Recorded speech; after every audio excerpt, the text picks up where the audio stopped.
menunjukkan betapa kejamnya peran saksi Ferdi Sambo. Sedang dalam peperangan, ketika musuh sudah menyerah tidak dibenarkan untuk dibunuh. Sebaliknya, korban Yosua yang tidak berdaya dan tidak mengetahui apa yang sedang terjadi, tidak diberi kesempatan membela diri dan begitu saja harus dihilangkan nyawanya.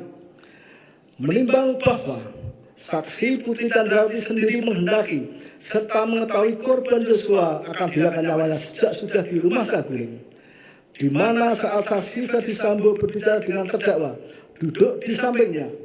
Demikian pula saksi Putri Chandrawati mengetahui ketika terdakwa menambah peluru dengan magazin Glock 17 miliknya atas perintah saksi Ferdi Sambo. Bahkan saksi Putri Chandrawati memperingatkan saksi Ferdi Sambo mengenai sarung tangan dan CCTV. Selanjutnya saksi Putri Chandrawati telah pula berangkat ke rumah Duren 3 dengan alasan isolasi sehingga korban Yosua juga ikut berangkat. Dan kemudian setelah sampai rumah Duren 3, saksi Putri Chandrawati masuk ke kamar ganti pakaian, tidur dan menangis. Padahal tindakan tersebut saksi Putri Chandrawati lakukan hanyalah pura-pura belaka menunggu datangnya Ferdi Sambo suaminya sampai korban Yosua dihilangkan nyawanya.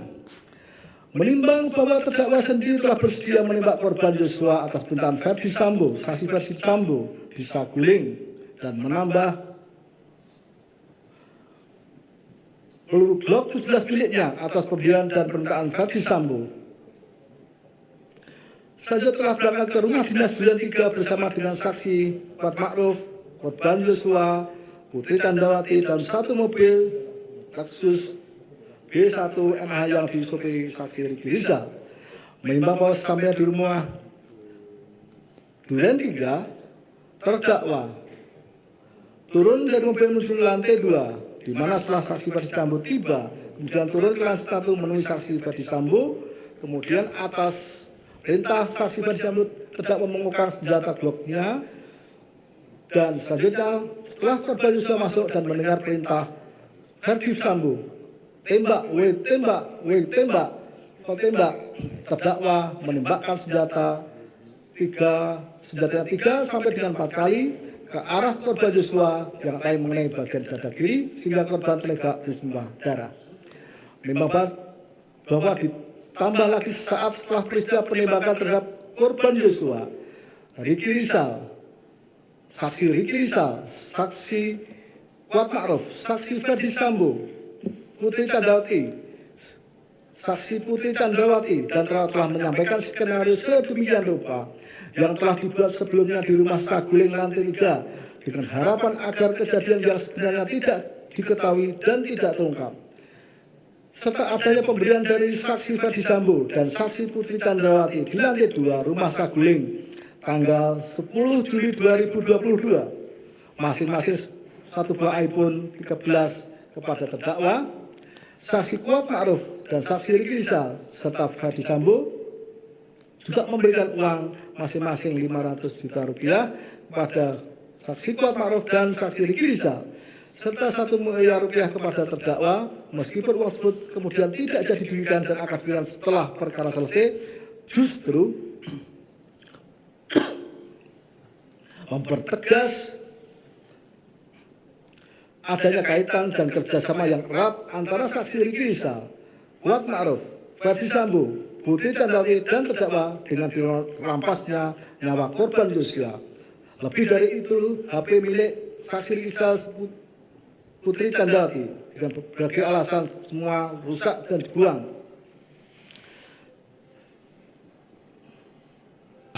Dan tidak diketahui keberadaannya, yang tentunya agar komunikasi yang ada tidak dapat dilacak, sehingga jelas tindakan para saksi Riki Rizal, saksi Kuat Ma'ruf, saksi Ferdi Sambo, saksi Putri Chandrawati serta terdakwa merupakan satu kesatuan kehendak bekerja secara bersama-sama satu sama lain sehingga korban Yosua kehilangan nyawanya. Menimbang bahwa dari uraian di atas dapat diketahui terdakwa adalah orang yang turut serta melakukan dalam menghilangkan nyawa korban Yosua, sehingga unsur kelima di sini pun telah terbukti. Menimbang bahwa berdasarkan seluruh pertimbangan di atas, maka seluruh unsur tindak pidana dalam dakwaan primer melanggar pasal 340 KUH pidana, Yunto, pasal 55 ayat 1 KUH pidana telah terpenuhi. Oleh karena itu, terdakwa Richard Eliezer Pudiang Lumiu telah terbukti secara sah dan meyakinkan bersalah melakukan tindak pidana turut serta melakukan pembunuhan berencana. Menimbang bahwa dengan telah terbuktinya terdakwa melakukan tindak pidana sebagaimana dakwaan primer, maka terhadap dakwaan subsidiar tidak perlu dipertimbangkan lagi. Menimbang bahwa selanjutnya majelis akan mempertimbangkan nota pembelaan terdakwa dan nota pembelaan tim penasihat hukum terdakwa yang antara lain menyatakan: 1. Bahwa terdakwa merupakan pelaku yang disuruh melakukan tindak pidana manus ministra oleh saksi Ferdi Sambo, terdakwa dalam perkara lain manus domina, sehingga terdakwa hanya merupakan alat yang tidak memiliki kesalahan, oleh karena tidak dapat dipertanggungjawabkan. Bahwa perintah jabatan yang diberikan saksi Ferdi Sambo kepada terdakwa merupakan perintah yang mengandung tekanan moral yang secara psikologis tidak mungkin untuk ditolak, diabaikan dan dihindari, sehingga menghapus elemen melawan hukum dan sekaligus kesalahan dari penerima perintah. 2. Hapusnya pertanggungjawaban pidana terdakwa karena adanya daya paksa atau overmah. Bahwa adanya fakta penembakan yang dilakukan terdakwa kepada korban Yosua dikarenakan terdakwa mengalami keterpaksaan batin yang tidak dapat dilawan, karena kalau tidak melakukan perintah saksi Ferdi Sambo takut akan ditembak saksi Ferdi Sambo. Bahwa keadaan yang dialami terdakwa termasuk daya paksa relatif dalam arti sempit karena paksaan psikis. Dalam keadaan demikian berlaku adagium, apapun yang dilakukan oleh seseorang karena ketakutan akan kehilangan hidupnya tidak akan dihukum. Daya paksa relatif itu dapat timbul dari seseorang sebagaimana pendapat Edi O.S. Hyari. 3. Bahwa dalam kesatuan dan level kepangkatannya, terdakwa sama sekali tidak pernah diajarkan menganalisa atau mempertanyakan perintah dalam pelatihan-pelatihan yang diterimanya, namun hanya diajarkan untuk taat dan patuh menjalankan perintah. Dan sesuai dengan pasal 51 ayat 1 KUH pidana mengenai perintah jabatan telah ditentukan barang siapa melakukan perbuatan untuk melaksanakan perintah jabatan yang diberikan oleh penguasa yang berwenang tidak dipidana. 4. Bahwa agar terdakwa dapat dipersalahkan secara hukum, maka penting melihat dan mengkaji aspek kesalahan psikologis, tekanan moral dan relasi kuasa yang telah terjalin antara terdakwa dan saksi Ferdi Sambo, di mana terdakwa memiliki perbedaan 18 hierarki kepangkatan yang merupakan jenderal bintang 2 dan seorang kadif propam berpangkat inspektur jenderal polisi, sehingga seluruh aspek psikologis tersebut tidak memungkinkan bagi terdakwa mengabaikan, menghindari atau menolak perintah saksi Ferdi Sambo, sehingga untuk terdakwa berlaku asas actus non facit reum nisi mens sit rea. Perbuatan pidana tidaklah membuat seseorang dapat dipersalahkan kecuali di dalamnya terdapat niat jahat untuk melakukannya. Dijatuhkan. Dan kemudian kepada terdakwa diperintahkan tetap berada dalam tahanan. Menimbang bahwa terhadap barang bukti sebagaimana daftar barang bukti akan ditentukan dan ditetapkan dalam amar putusan.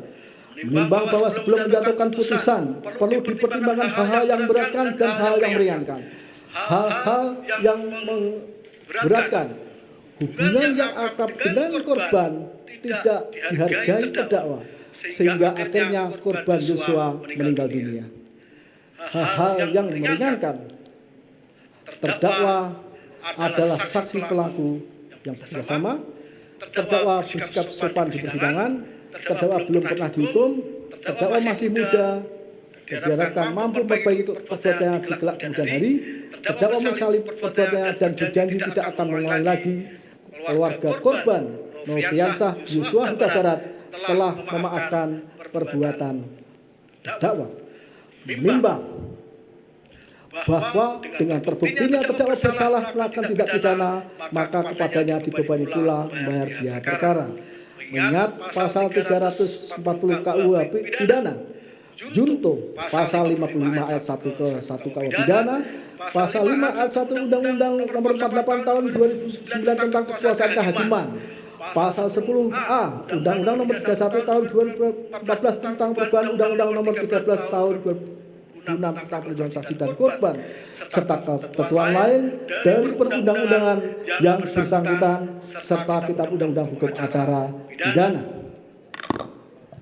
Silakan berdiri.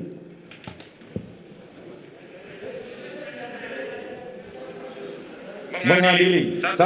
Menyatakan terdakwa Richard Eliezer Budiang Lumiu terbukti secara sah dan meyakinkan bersalah melakukan tindak pidana turut serta melakukan pembunuhan berencana, menjatuhkan pidana terhadap terdakwa Richard Eliezer Budiang Lumiu dengan pidana penjara selama 1 tahun dan 6 bulan,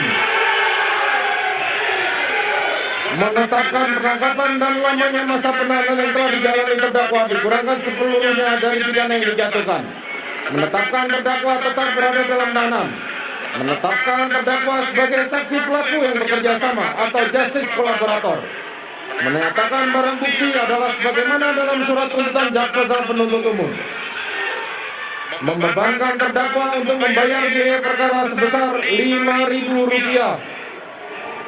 Demikianlah diputuskan dalam rapat permusyawaratan Majelis Hakim Pengadilan Negeri Jakarta Selatan pada hari Jumat tanggal 10 Februari tahun 2022 oleh kami Wahyu Mandoso selaku Hakim Ketua, Morgan Simanjuntak Sarjana Hukum dan Alimin Suarjono masing-masing sebagai Hakim Anggota. Putusan mana diucapkan dalam sidang terbuka untuk umum pada hari Kamis tanggal 15 Februari tahun 2022 oleh kami Hakim Ketua didampingi Hakim Anggota tersebut dan dibantu oleh Saudara Aprisno SHMH dan Okta Aprianto SHMH, Panitera Pengganti pada Pengadilan Negeri Jakarta Selatan, serta dihadiri oleh Rudi Imawan dan Sarjana Hukum Magister Hukum, Jaksa Penuntut Umum, terdakwa serta tim penasihat hukumnya. Silakan duduk.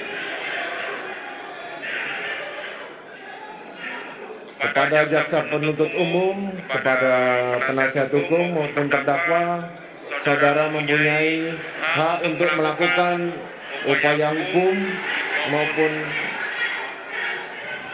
upaya hukum berupa banding atau menerima putusan ini atau pikir-pikir. Demikian sidang perkara nomor 798 PB 2022 atas nama terdakwa Richard Eliezer Budiang Lumiu dinyatakan ditutup.